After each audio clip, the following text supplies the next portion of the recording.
안녕하세요. 안녕하세요. 예. 하늘뜻 펴기의 화면을 보시자마자 몇 분이 웃으시네요. 예. 어, 많이 어디선가 들어본 듯한 대사시죠? 예.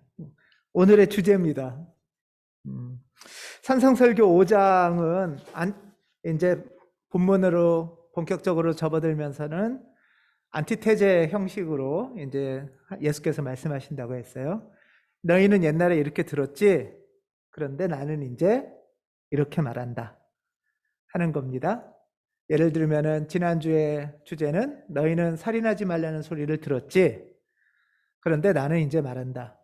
그냥 육체적인 살인만이 아니라 화내고 욕하고 무시하는 것도 사람을 죽이는 일일 수 있다.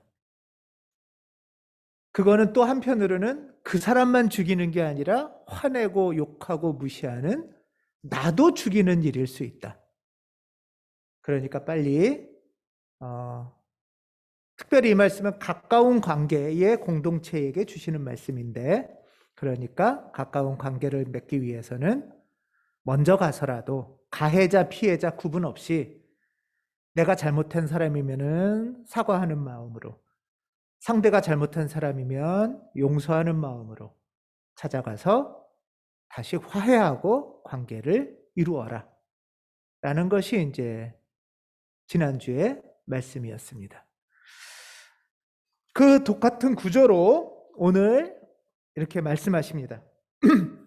너희는 옛날에 간음하지 말라는 소리를 들었지? 그런데 나는 오늘 말한다. 너희가 음욕을 품는 것만으로도 간음하는 것이다. 그러니까 음욕을 품지 말아야 된다. 이 말씀이신 거죠. 또 너희는 이혼 증서만 내주면 이혼을 쉽게 할 수 있다고 말을 들었지? 그런데 나는 오늘 말한다. 그렇게 이혼이 쉽게 해서 되는 일이 아니다. 라는 것이 이제 오늘 말씀이에요. 그래서 오늘의 주제는 지난주의 첫 말씀은 사람을 살리는 일, 죽이는 일. 그게 지난주의 제목이었어요. 하늘뜻 펴기. 오늘의 주제는 사랑과 관련됩니다. 간음, 이혼. 그래서 두 번째 태제와 세 번째 태제가 연결되어 있어요.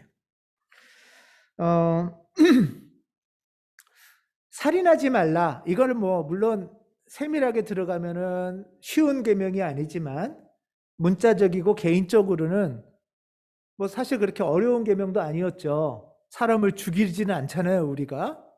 예. 자, 교회 다니면서 살인한 적은 거의 없을 거예요. 자, 그러면 오늘날 교회를 봤을 때 간음하지 말라. 이거는 어느 정도로 쉽거나 어려운 계명일까? 이런 생각을 해봅니다. 왜냐하면 눈에 보이는 살인은 안 하지만 교회에, 우리 사회에 이 간음의 죄는 생각보다 많이 퍼져 있을 수 있거든요. 어쩌면 살인하지 말라보다 훨씬 어려운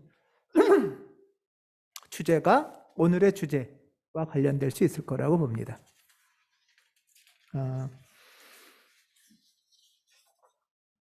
그러면 성서에서 말하는 간음이 뭔가 하는 것부터 간단하게 한번 살펴보겠습니다.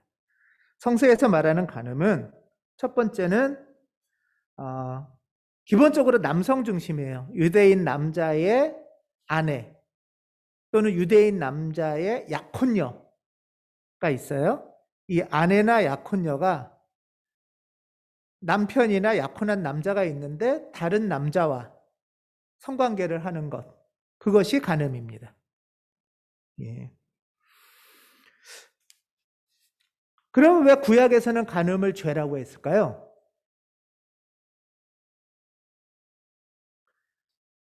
기본적으로 구약의 관점에서 간음은 소유권 침해의 죄입니다.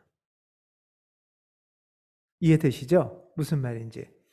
남자의 소유물인 거예요. 여자는, 아내는 또는 약혼녀는 그런데 다른 남성이 이 남자의 소유물을 침해한 거예요. 그래서 간음은 법적 소송이 일어납니다. 법적 소송이 일어나서 그리고 법적 소송이 일어나니까 증인도 있어야 되겠죠.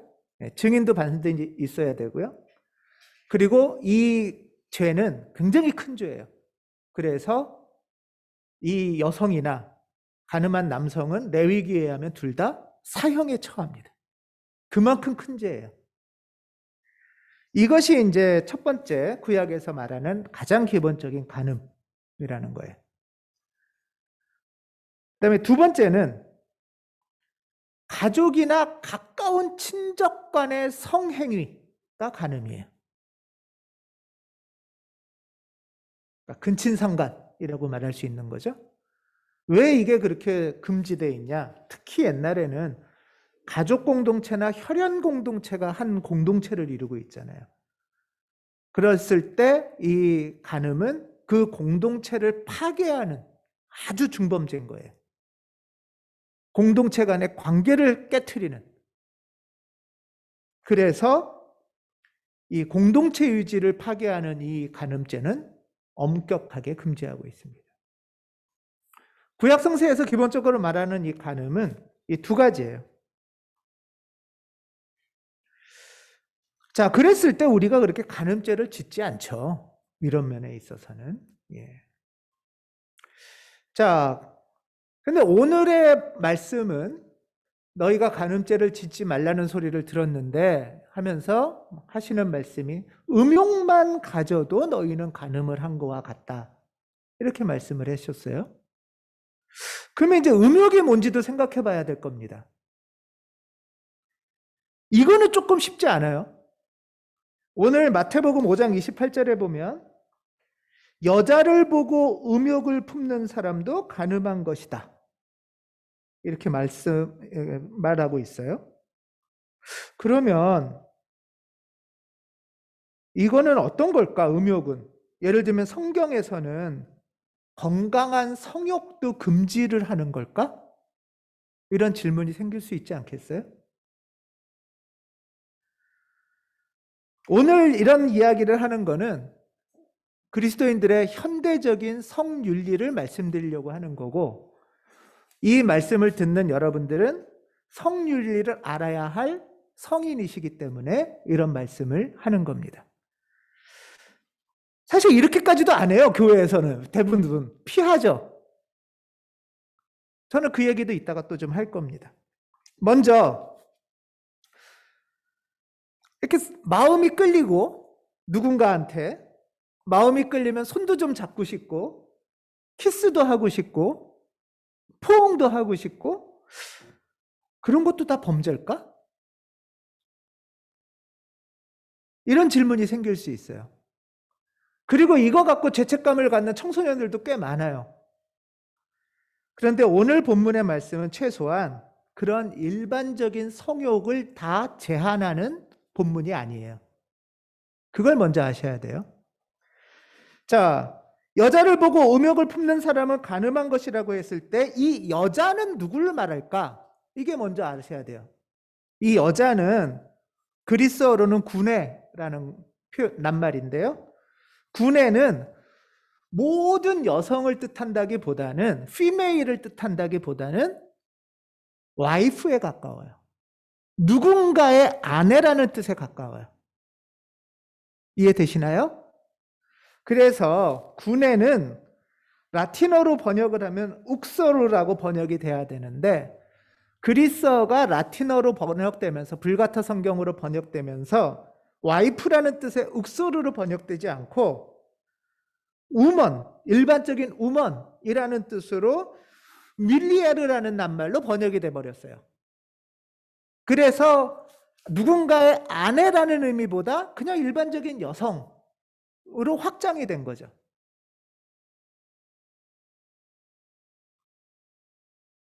그래서 누군가를 여기서 이제 남성의 시각이었으니까 누군가의 남성이 그냥 여성을 향해서 성욕을 갖고 있는 것도 죄. 이런 느낌으로 주어지기 시작을 하는 거예요. 자, 그러다 보니까 중세에 어떤 문제가 생기기 시작하냐? 여성을 보고 건강한 성욕이 생겨도 음욕이 되는 거예요. 죄가 되는 거예요. 그렇게 되니까 남성한테 여성은 뭐가 되는 거죠? 죄를 일으키는 마녀가 되는 거죠. 이렇게 여성이 혐오의 대상이 되기 시작을 하는 거예요. 그래서 이런 표현도 있어요. 옛날 중세에 여성과는 같은 그릇에 담긴 음식을 먹으면 안 된다. 여인에게 조언을 구해서는 안 된다. 또 여인의 순종 서약을 받아서는 안 된다.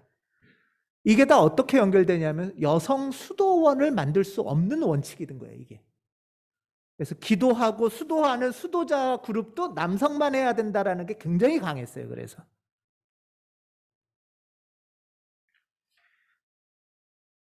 사실 오늘 이 말씀을 보면 여성을 보고 성음욕이 생기면 안 된다. 이거 사실 남성 중심 말씀이죠. 이 말씀 자체도. 그렇죠? 여성도 남성을 보고 건강한 성욕이 생길 수도 있을 텐데 지금 일단 그건 제외.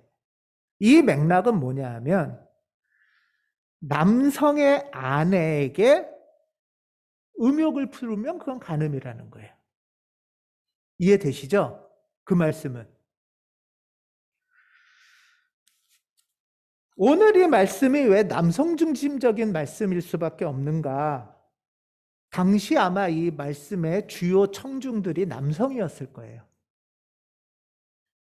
또 하나는 당시 이 성윤리 또는 더 확장되면 인간과 인간의 관계, 결혼관계나 부부관계의 주도권을 힘을 주로 남자가 갖고 있었을 거예요. 그러니까 이 힘을 잘 써야 되는데 이 힘을 막 써서 폭력이 될까 봐 힘을 갖고 있는 주로 남성을 대상으로 이 말씀을 하고 있는 거예요.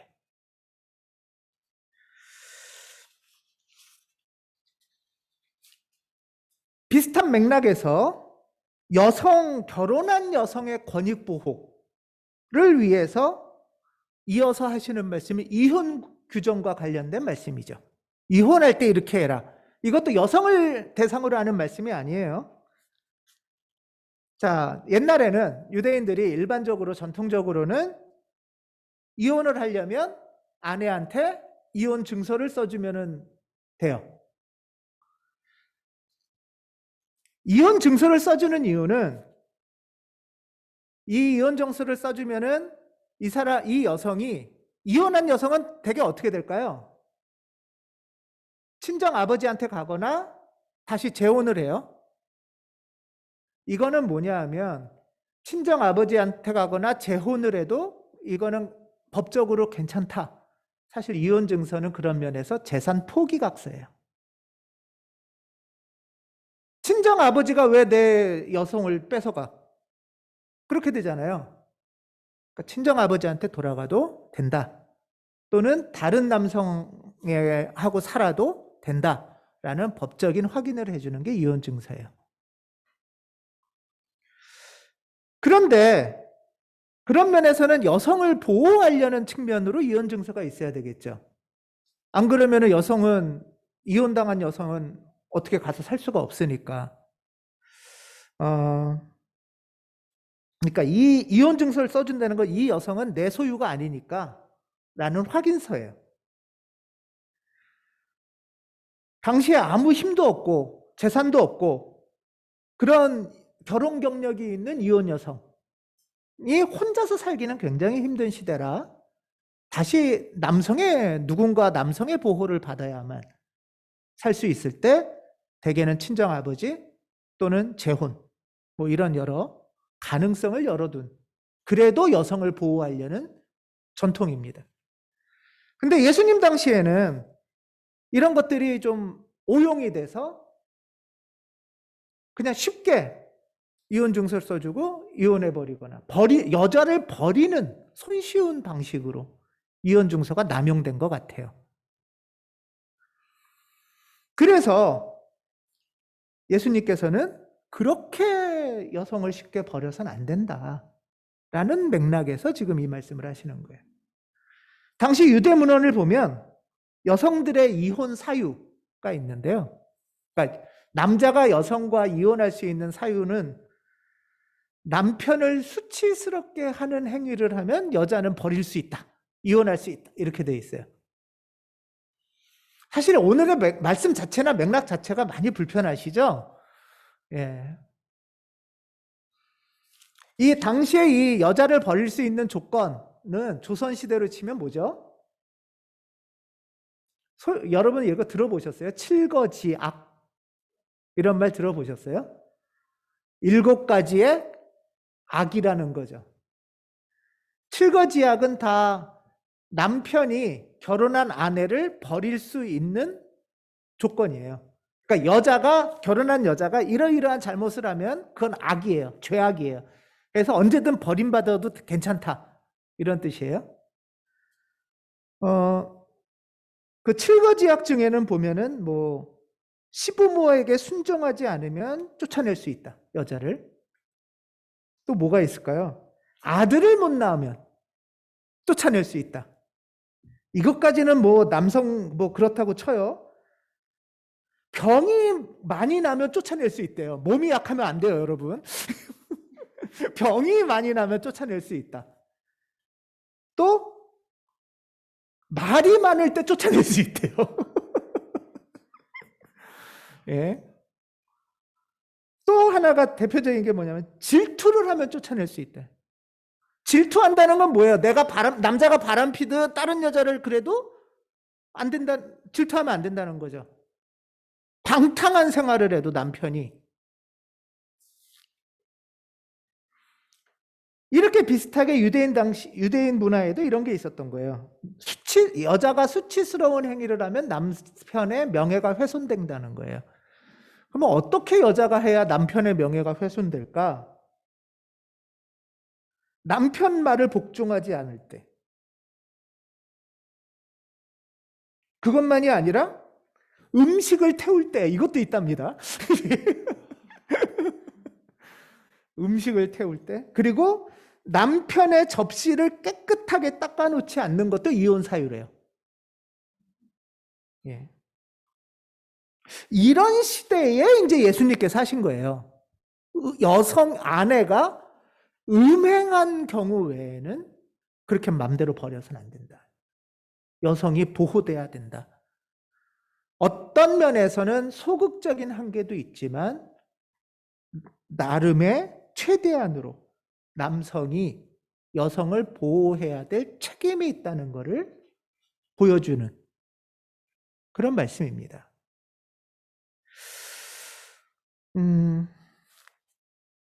저는 오늘 이런 말씀들에 기초해서 현대 2000년 전 얘기나 조선시대 얘기가 아니라 현대 우리 시대 그리스도인들의 성윤리는 뭘까?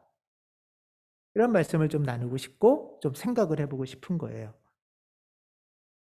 오늘의 말씀의 대상은 일반적인 성윤리나 일반적인 것이라기보다는 부부나 커플과의 관계 또는 연애의 관계에서의 성윤리라고 할 수 있어요. 그런데 하지만 성윤리라는 것은 단순한 성적인 교접으로 한계되는 게 아니에요. 성은 관계, 존재의 관계와 관련되어 있어요. 우리 시대의 현대 그리스도인 가정의 성윤리는 뭘까? 최소한 저는 이런 이야기들부터 가온교회에서라도 이런 이야기가 논의되고 성서와 신앙 안에서 묻고 찾아갔으면 좋겠습니다. 우리 현대 그리스도인들에게 성윤리의 첫째는 저는 이렇게 생각해요. 한 일방이 중심이 되지 않고 서로가 중심이 되는 관계. 그 일방이 물론 대부분은 전통적으로는 남성 중심이었죠. 남성 중심이었던 일방적인 관계를 가부장제라고 부르는데 요즘은 역전될 수도 있어요. 어찌 됐든 양자의 관계가 상호 중심적인, 일방 중심이 아닌 서로 중심적인 관계여야 한다가 저는 성윤리의 첫 번째라고 생각을 해요. 말씀드린 것처럼 대부분은 남성일 수도 있지만 그 반대일 수도 있어요.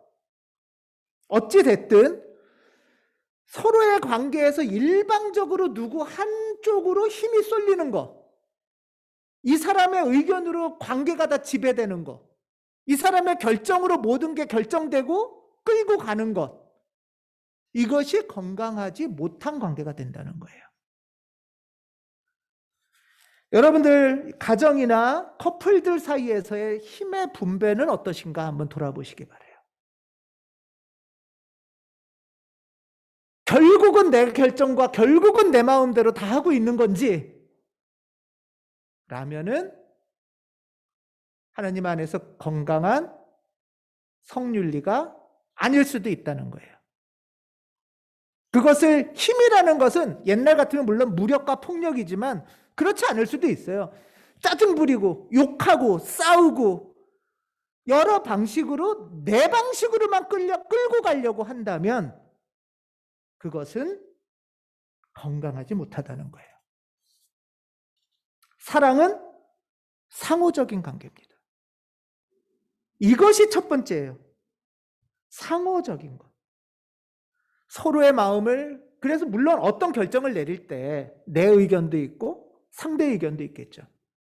그럴 때 내 의견을 잘 얘기하고 상대 의견을 잘 들으면서, 그래서 사랑의 관계의 첫 번째는 혼자가 아니라 둘이, 그리고 한 가지 여러분 더 기억하실 것은 둘이 아니라 하나님을 모시는 셋이 힘을 나누면서 공유하면서 이 과정과 사랑의 관계가 형성되는 것이 첫 번째입니다. 하나가 아니라 둘이 아니라 셋이, 이것이 그리스도인들의 첫 번째, 저는 성윤리라고 생각합니다. 두 번째는 바로 이어지는 건데요. 서로 간에 동의가 있어야 됩니다. 서로 간에 승인이 있어야 됩니다. 혼자 일방적으로 결정해서 상대의 승인 없이, 자발적인 동의 없이, 더군다나 그걸 사랑이라는 미명으로, 때에 따라서는 하지만 그것이 폭력이 될 수 있다는 거예요. 가장 많이 이야기하는 것이 상대의 기꺼운 승낙이 전제라는 거예요. 사랑의 관계에서. 사랑이라는 이름으로 일방적으로 스토킹을 한다든가, 사랑이라는 이름으로 데이트하다가 데이트 폭력을 한다든가, 사랑이라는 이름으로 부부간에 강제하는 것도 폭력이라고 요즘은 말합니다.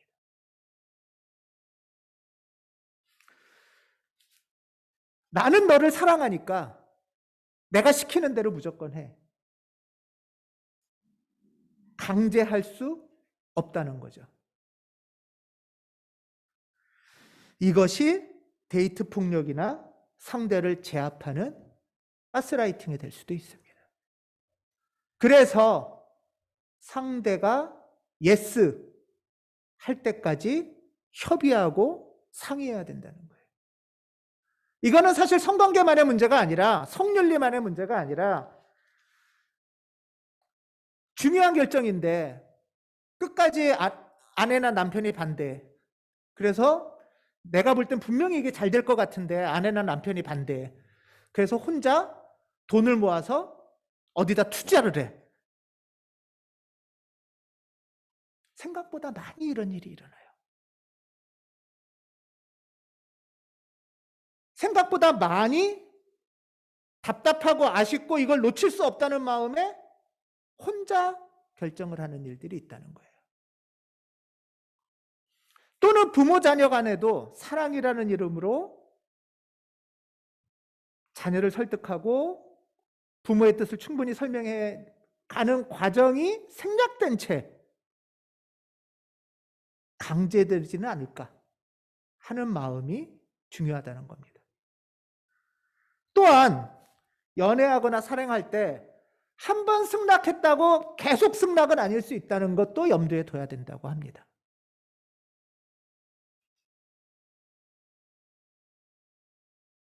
이것은 연인 사이나 부부 사이나 계속 묻는 것. 사실 우리가 하나님한테 기도를 왜 해요? 이미 응답 받았으면 끝! 하나님은 끝이고 이제 그거대로 가는가? 아니잖아요. 계속 하나님한테 묻고 상의하고 하잖아요. 연인 관계, 사랑하는 관계, 부부 관계도 마찬가지라는 거죠. 너 저번에 오케이 했잖아. 그러니까 이제 끝이 아니라는 거예요. 계속 기도하듯이 상황을 묻고 뜻을 묻고 내 뜻을 말하면서 상호 승낙 가운데 행해 가야 된다는 것입니다. 세 번째는 상호 신실성의 원칙을 기억해야 됩니다.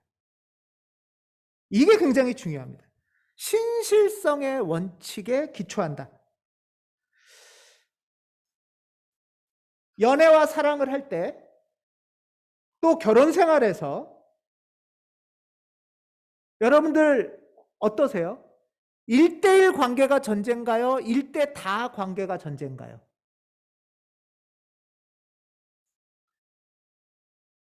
(1대1의) 관계가 전제라면 그걸 명확히 하십시오.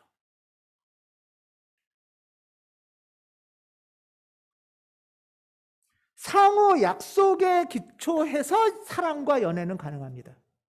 그 약속의 토대는 뭐냐 하면 나는 당신을, 당신은 나를 이라는 1대1의 상호 원칙이 중요하다는 거예요.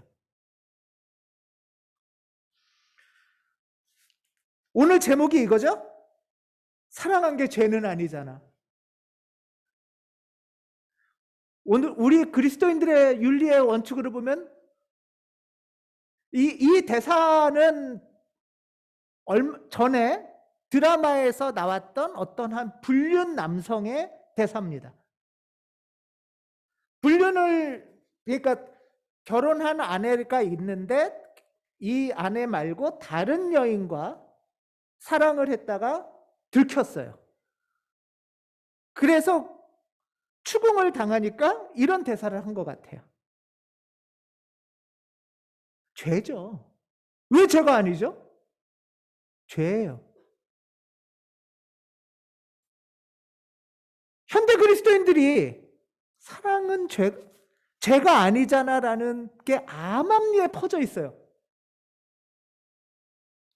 누가 죄가 아니랍니까?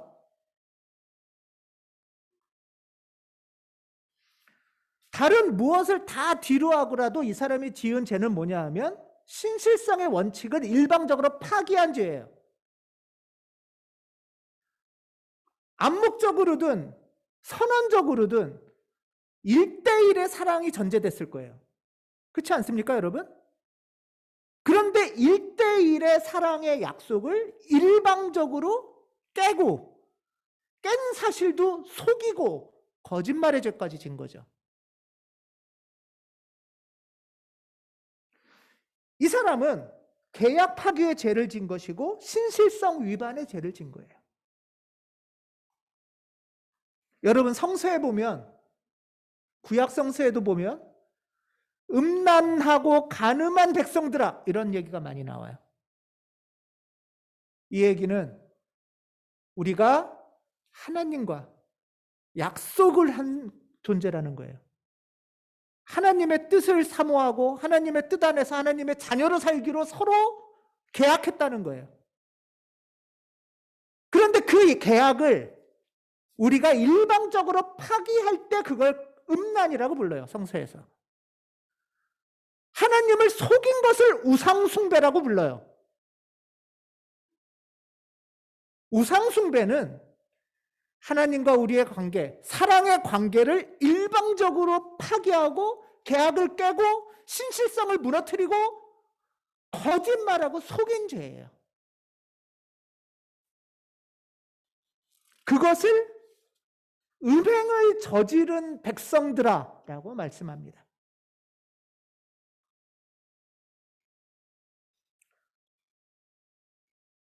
오늘 말씀을 생각하면서 저는 이런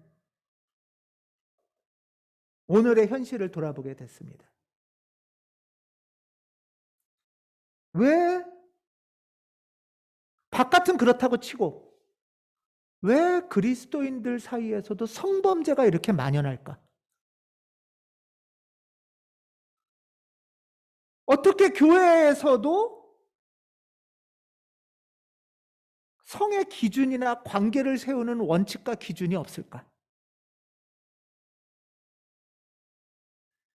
교회에서 청년들 사이에, 결혼한 집사들 사이에, 거기다가 목사까지도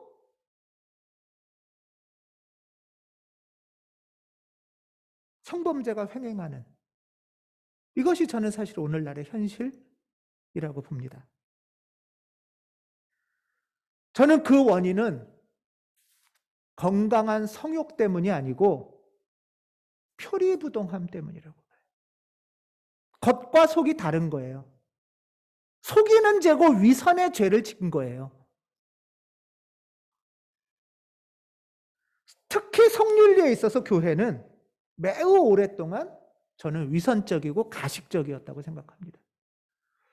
이렇게 심각하고 엄중한 사안인데도 이 정도 얘기도 사실 교회에서 하기 힘들잖아요.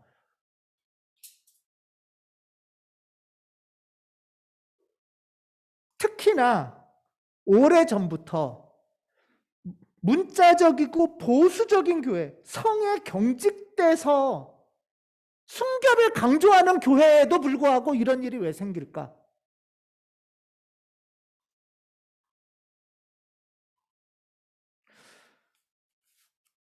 신앙에 보수적이고 문자를 중시 여기고 신앙이 깊은, 그래서 성에 진짜 경직됐다고 느껴질 만큼 순결을 강조하는 교회들이 있었습니다. 청소년들한테 혼전 순결을 서약식을 시키고 반지를 끼우고 이런 일들이 있었어요. 짧은 치마는 안 된다. 치마 길이를 제한했던 교회도 있었어요. 염색도 안 된다. 남자는 남자다워야 되고 여자는 여자다워야 된다. 모든 사람은 정년기가 되면 결혼을 해야 되고 결혼을 했으면 또 반드시 자녀를 낳아야 되고 이런 규정들이 있었어요. 그리고 한편으로는 결혼 전에 자위도 재고 미혼도 재고 결혼했는데 자녀 안 낳으면 재고 결혼했다가 이혼하면 재고 이런 식의 시각들이 굉장히 많이 퍼져 있었어요. 이런 규율도 많고 규칙도 많은데 왜 성윤리는 무너지고 성범죄가 이렇게 만연할까?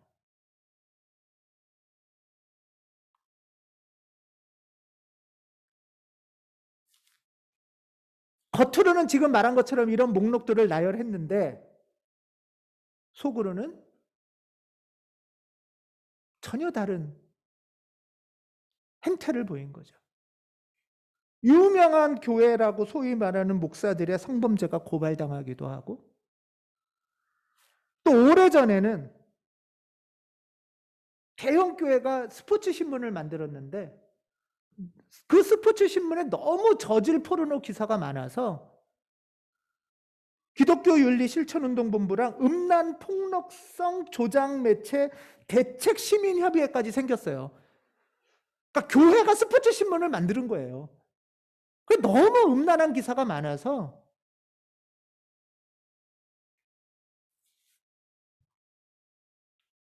새 자매라는 영화가 있더라고요. 그 영화를 보니까 교인들끼리 속이고 바람피고 연애하고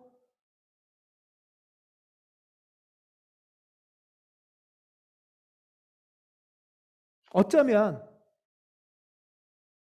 만연한 성범죄 중에 하나는 성윤리의 타락 중에 하나는 사실은 이미 결혼한 이성애자 부부, 특히 남성들한테 굉장히 훨씬 더 엄격한 잣대를 들이대야 될 것 같은데 결혼한 남성을 이들을 제외한 이들이 너는 왜 결혼 안 했니? 너는 왜 청소년인데 그러니? 너는 왜 이성애자가 아니니? 라는 다른 잣대로 재면서 사실 스스로는 반복적인 죄를 범하는 이런 일들이 교회에 횡행했다고 보입니다.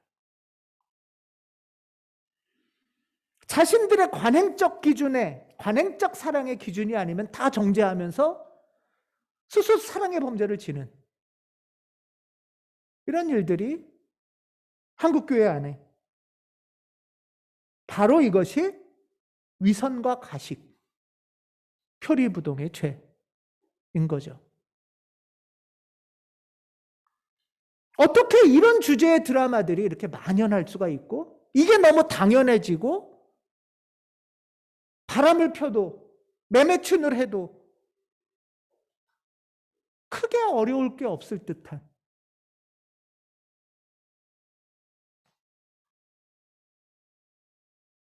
사랑은 자본주의 소모품이 아니고 하나님이 주신 참으로 거룩하고 아름다운 선물입니다.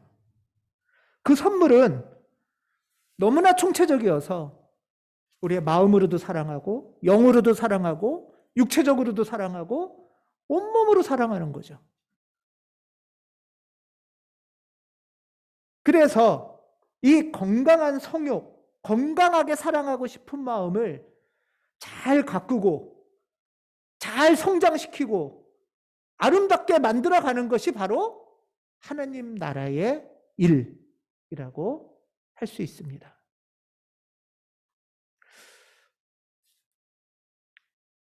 권태기라는 게 있죠, 여러분.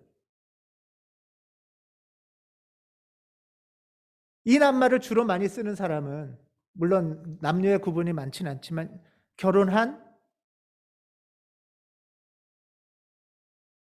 그래서 좀 오래 산 그런 사람들한테 옵니다. 말이 나옵니다. 그런데 여러분 하나 생각할 거는 모든 관계에는 권태기가 옵니다. 권태기가 왔다고 그렇게 호들갑 떨고 놀랄 필요가 없어요.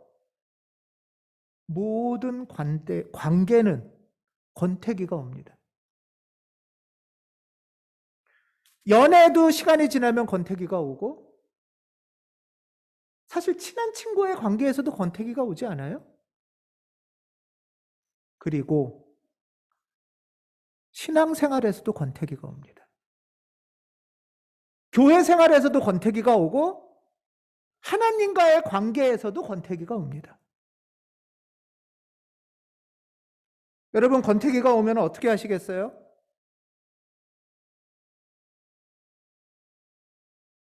다시 어설프고 뜨거운 첫사랑을 찾아 어디로 가시겠습니까?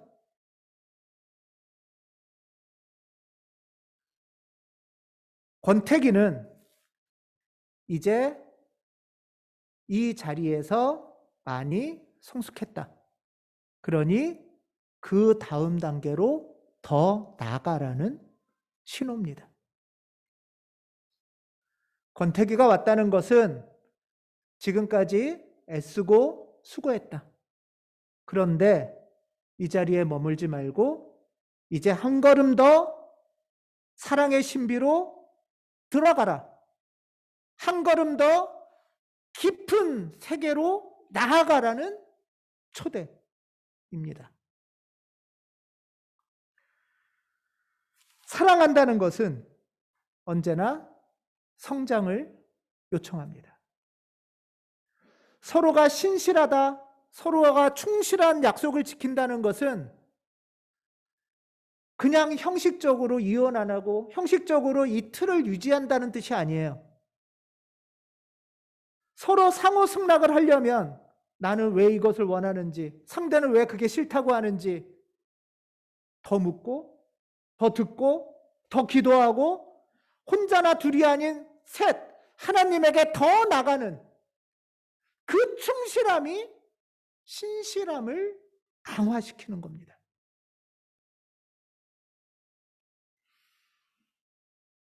아가서에 이런 말이 있죠. 사랑은 죽음처럼 강합니다. 사랑은 타오르는 불길입니다. 아무도 못 끄는 거센 불길입니다.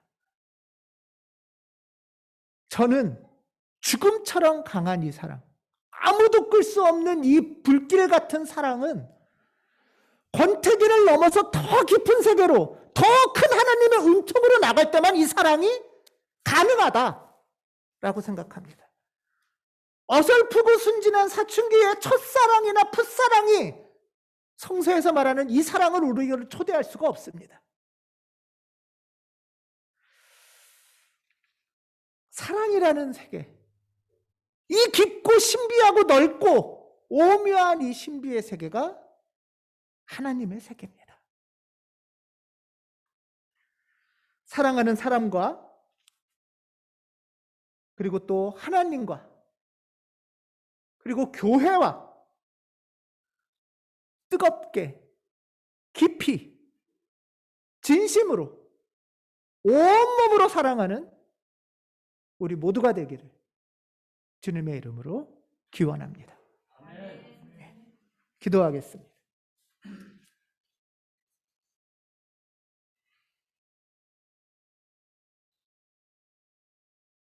하나님은 사랑이십니다. 내 안에 있는 이 사랑이 하나님이 주신 사랑입니다. 이 사랑을 잘 돌보고 사랑에 사로잡혀서 더 크고 뜨겁고 깊은 사랑의 사람으로 이끌어 주시옵소서. 주 예수 그리스도의 이름으로 기도합니다. 아멘.